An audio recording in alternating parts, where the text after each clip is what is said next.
大家好，我是爱做美食的于姐。上一期我给大家分享的自制酵母的视频很受网友欢迎，但是有好多网友没看明白怎么使用这个酵母。按照网友的要求，今天用自制酵母给大家分享一期红糖大枣馒头。我会详细讲解自制酵母的用法和加减的比例。下面请跟我一起来操作吧。30度的温水500克，加自制酵母50克，给它倒进水里，给它泡5分钟。等酵母融化后，加面粉200克，给它搅成一个面糊状，放在一边醒花。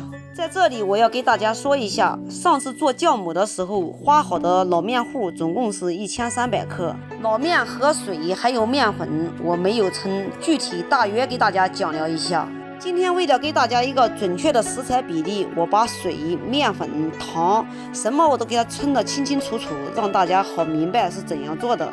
面粉加进酵母水里面，随便给它搅拌一下，盖住保鲜膜，醒花1晚。这是第一步，叫兜酵子。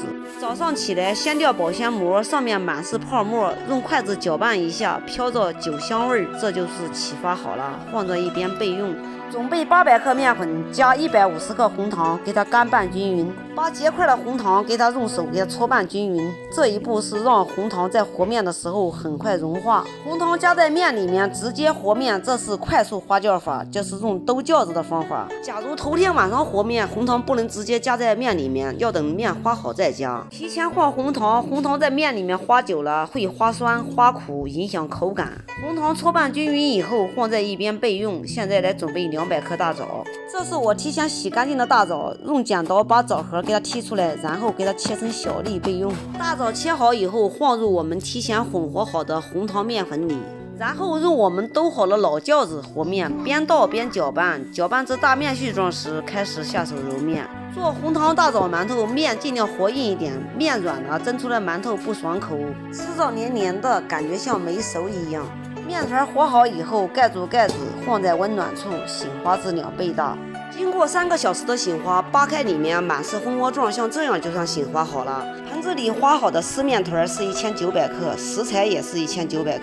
为了让大家更加详细了解加减的比例，我来把花好的面团给它称一下。我家2个盆子是一样的，先按个去皮，然后再把发好的面再给它放上，给它称一下，刚好是1900克。加减的比例就是发好的湿面团1斤加1克的碱面，按此推算。今天发好的面团是1900克，将近4斤，就按4克碱面来加。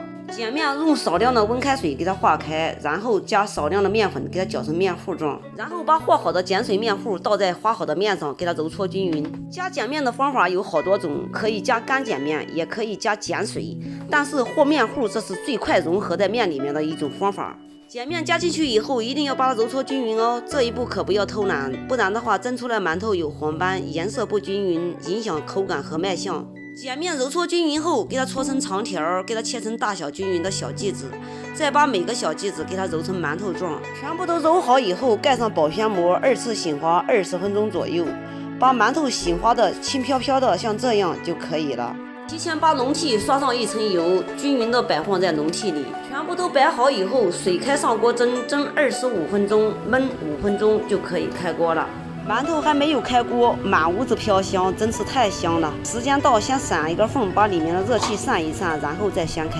哇，好香啊！馒头又鲜又胖。其中有一个馒头不光滑，这是锅盖滴水的问题，建议大家选用一体的锅盖。馒头蒸好了，大枣味浓郁，拌着老面的香甜，味道是十分的诱人。我按一下让大家看看它的暄软度，看一下非常的蓬松哦。为了给大家讲得更加仔细，今天的视频多啰嗦了2分钟，请大家见谅。好了，今天的视频就给大家分享到这里吧。我是于姐，如果你喜欢我的视频，请不要忘记关注我哟。感谢您的观看，我们下期再见啦。